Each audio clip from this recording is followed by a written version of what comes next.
Yo, what's going on guys, it's your boy Poison Okami here, me, myself and I, back at it again with another video, and today's video is going to be a character guide for Kiba Inuzuka. This wonderful viewer right here has suggested the comment for it, so we are going to do the guide for Kiba as requested. So right off the bat, let's just take a look at Kiba's item set. So he has 2 attack down tags, 2 paper bombs, and 2 attack up pills.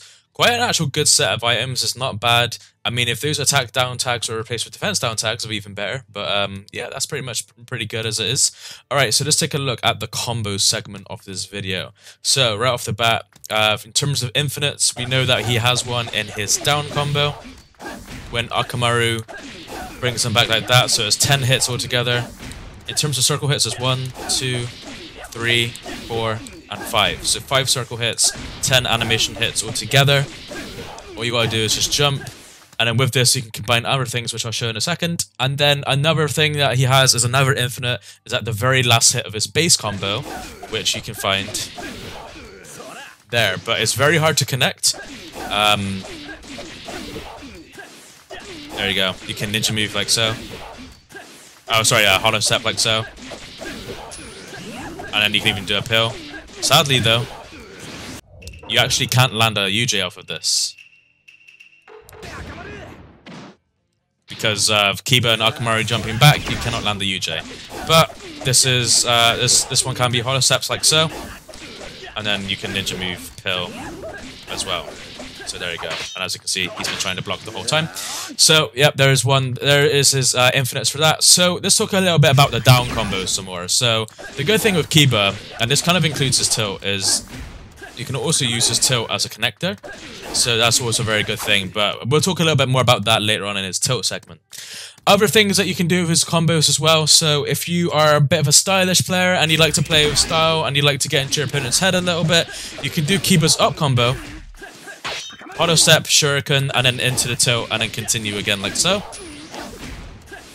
With this, you're forcing guard manipulation. If you want to know what guard manipulation is, I literally do have a tutorial on it on the channel. Now, you don't actually have to hollow step this. You can actually just do it just from jumping. And then doing this. But we all know that hollow stepping looks nicer. And again, you want to get the mental damage in. Then, yeah, it's pretty ideal for that. But yeah, that is one thing that you can do with Kiba. And then let's just take a look at his air combo. So his air combo hasn't really got anything great about it. It's got no, like, reset or anything like that. You can't get any, like, guaranteed reset or anything.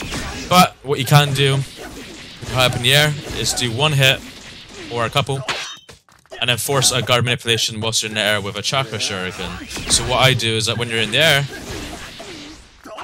just do that, and then when you're on the ground, you only use the tilt to connect it as well. So you can find that the tilt is a very useful feature of Kiba's. So it should look something like this. There you go.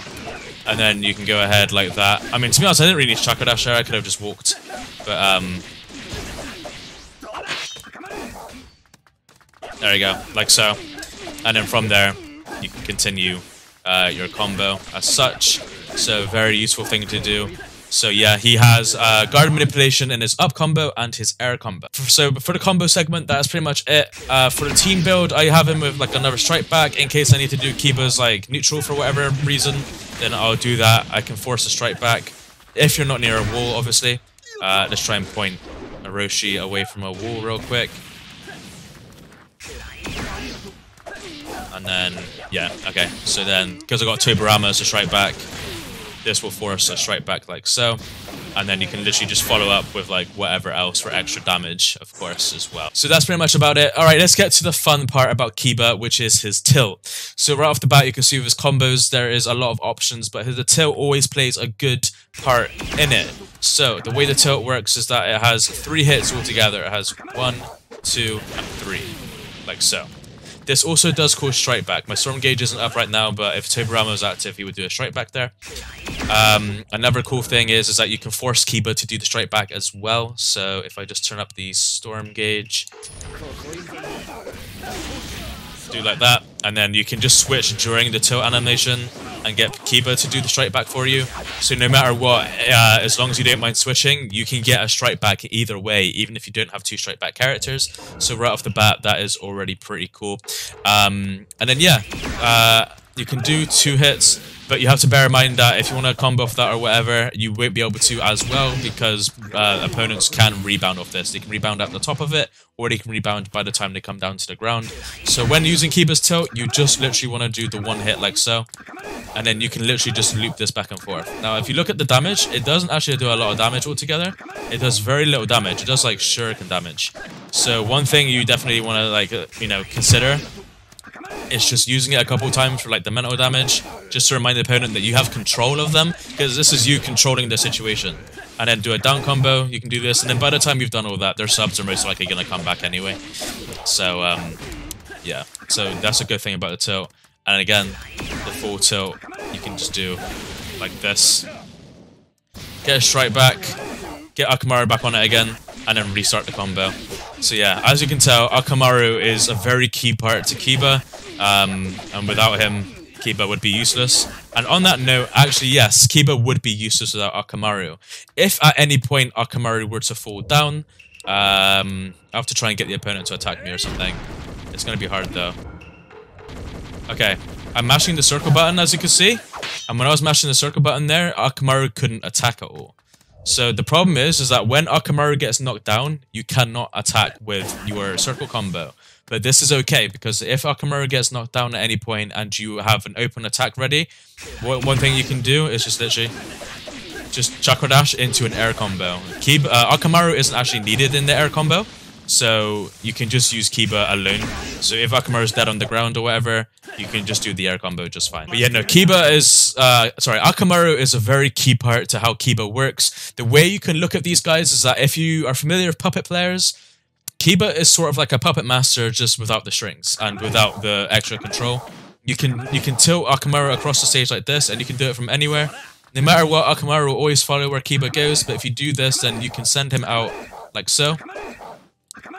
And then I can have him harassing him from this end of the stage. I've done this to a few people, it's quite funny. And then do some block damage. And then if I were to actually like open them up or whatever, I can try and dash in, but again, I'm too far away. They'd probably block by the time I get there.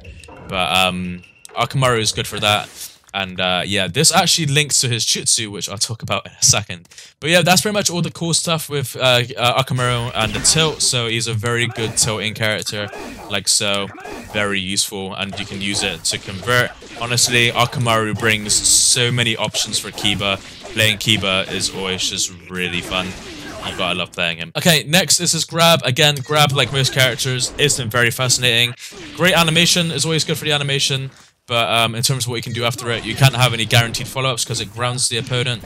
So one thing you can do is that you can ninja dash in for an Oki setup like this, or you can try and use this as a way to escape. So as soon as you land it, just slap a back chakra dash in there and get some distance and whatever, and then try and remain safe. It depends on the scenario and the situation that you're in. Okay, next thing, let's take a look at the Jutsu. So Kiba's got a very good and powerful Jutsu. On hit, it does quite a lot of damage, as so. That's a decent amount of damage. Even if you have the attack up thing equipped as well, quite a lot there. But in terms of that, there isn't really much else you can have off the Jutsu. The opponents can rebound off of it as well. So once you do this, they can rebound right away. Sometimes if you catch an opponent in a situation where they didn't rebound right off the bat, you can actually combo off of it as well. So if I switch to another character,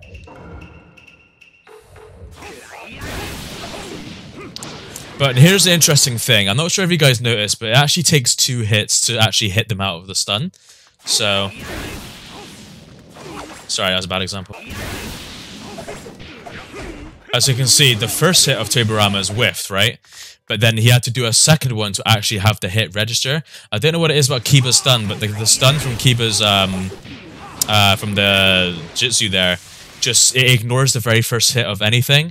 So one thing you can do is just chakra dash to guarantee the first hit, because a chakra dash actually always counts as a hit. It just does no damage, and then you can do the second one. Or if you're using someone like Kisame who has multiple hits in his air hit, that's also good too, because it's almost as if it wasn't a struggle anyway, because he has how many hits? He has 4 hits in one circle input. So yeah. So that's one thing to consider when using Kiba's Jutsu. And then another thing for Kiba's Jutsu is how you use it on guard. So one thing to always note, when you're using it on guard for the opponent, it actually brings the opponent towards you. you see how it moved Roshi like towards you? That's basically how it works. So, and not only that, but sometimes depending on where Akamaru is placed, it can keep him steadily in place. Now, this jutsu is really good for like bringing down guards. As you can see, it's already on red and then broken very instantly. So if you have characters who are good at, you know, jailing or good at keeping them in place for a combo, then yeah. But you know, I always do a setup like that with a kunai attached, and then I get a guaranteed guard break like so, and then I can do whatever else like guard break I want to do or whatever. Kiba's really good for that, so yeah, I would recommend using Kiba alongside your other characters. You know, when you're doing like combo pressure, just do something like that, because it doesn't send the opponent far. If anything, it brings the opponent closer to you sometimes, and it's very useful. Especially when I play Shino and Kiba together. Shino and Kiba are always good because I'm going to do Shino's combos, like do the up combo with Kiba's Jutsu. Very fun. But yeah, that's pretty much the main uses for the Jutsus. Like, it can be rebounded quite fast. One approach I sometimes have of it to catch opponents off guard is I'll do it off block like this. As you can see, off block it already puts them in red, and then they're very close to being guard broken. So I'll demonstrate again. There you go, instantly in red. It goes from blue to red, like so, and then they're ready to be guard broken. So yeah, very useful. Kiba is very strong like that. You know, you can switch check it so you don't lose the opponent too much. So yeah, that's always a good thing to do as well. Kiba's Jutsu, very good for that type of pressure. Him and Akamaru doing the most out here. There's a nice little gel combo there for you with Kiba. And then you can go into your nice combos like this. Even add the attack uphill on it as well. Add a nice little jutsu. Look at that big damage. Very nice. Kiba just brings so much good opportunity to the table. Okay, I've pretty much talked about everything for Kiba and how you can do things. Oh yeah, in terms of his tilt and his jutsu, so one thing you can do is you can actually make people get hit and fall for the jutsu. So this is a trick I always have with Kiba, is people forget that Akamaru is a key part of the jutsu. So around here, people might just release their guard, and I can do this, and Akamaru will hit the jutsu for me. As long as one of either Kiba or Akamaru is close, you can guarantee the jutsu like so. Now, when Akamaru hits on his own, it isn't a lot of damage, but when they hit together, it's a lot of damage, as you can see. But again, it's good for mental damage and things like that, and it's also good for closing in the distance, because then you can do a nice Oki setup like this, and then you can get in there with your other characters, and then, you know, get back to your other bread and butter combos. But yeah, the good thing about Kiba is that he can combine his tilt and jutsus together and stuff. And then yeah, he's just got lots of like nice stylish like combo opportunities and stuff. Like Kiba's probably one of the most fun characters to play when Akamaru isn't getting knocked down. Alright, you know what time it is, man. We're going to be doing the awakening portion of this video. So we're going to take a look at the awakening, and let's just see what we can do with it. Now, right off the bat, I can tell you that Kiba's Awakening isn't anything too different. The combos are exactly the same, the tilt is the same, and the grab is also the same. Anything that does change is pretty much the Jutsu. Does the Wolf Fang over Fang, which does quite a lot of damage, as you can see. You know, quite a significant amount of damage. Just does a bit more than the regular Fang over Fang, so hitting that is good. You make sure we want to be accurate with that. And then he has two Awakening actions. Both of them are exactly the same. It's just having Akamaru do a Fang over Fang on his own. So a tunneling Fang, like so. So that's always really nice and cool. The only problem with that is that people can rebound off of that very quickly. So you'll see that when the Akamaru comes back, you'll see that he can just rebound out of it. So then you might just want to follow up with a very quick chakra dash, like so, and then into an air combo. And if he's blocking, force the guard manipulation like so, and then you can go back into a nice little ground combo like so, and then do something like this. Obviously not like that, because they will be able to block by then, but it's just some minor ideas. I guess what you can do is you can do the down combo, and then do down combo into Jutsu. That's always a fun thing to do. But other than that, there's no other real main uses for the Awakening. You want to make use of the fact that you can send Akamaru, and then you can chakra dash off of it. Obviously, being able to chakra dash off of your off of your awakening actions like so is a key part, but other than that, there's nothing really too interesting. Okay, so now I'll just come to an overall conclusion on how Kiba is to be played and things like that, and just to give you guys a general idea of how I play Kiba. If you guys actually want to see how I play Kiba, you can see the very team I'm using versus my matches on versus Chibaku. So if you look at my player matches versus Chibaku, that was a very good video. You can see how I use Kiba, the effective ways I use his tilt, and it was some real good games for me there. Okay. So again, you want to use the tilt a lot. Sometimes throwing it out in the neutral is not a bad idea. People generally don't expect for Akamaru to come along. And not only that, but the hitbox is real long for Akamaru. Like, sometimes you can hit it from quite far. You can convert off of it with a chakra dash like this, and you can get rewarded nicely. Obviously, you got to be paying attention to their subs and stuff. And then let's talk about his combo switch tech. So his IC1 provides enough stun on its own. As you can see, the IC1... you can just do that and land a UJ right off the bat. But obviously the same for his combo to switch from IC2. Like so. Really good. Kiba does a lot of hits there. And then obviously, as you can imagine, Kiba is a menace with Jutsu switch tech, so... with Jutsu buffering, so... yeah, you know, doing a nice buffer there of Kiba. Really good, especially if you do the IC2. Yeah, he's nice and delayed with it, and especially if you do it on hit as well, he's very fun with it. And then yeah, a lot of it is just I play this like how I play puppets. I send Akamaru forward, I throw out some Fang over Fangs like that. You know, I create some Oki setups like this. A lot of how Kiba is played is with Akamaru's integration and things like that. But yeah. Oh, I've also forgot to mention guard pressure. He can guard pressure. Like so.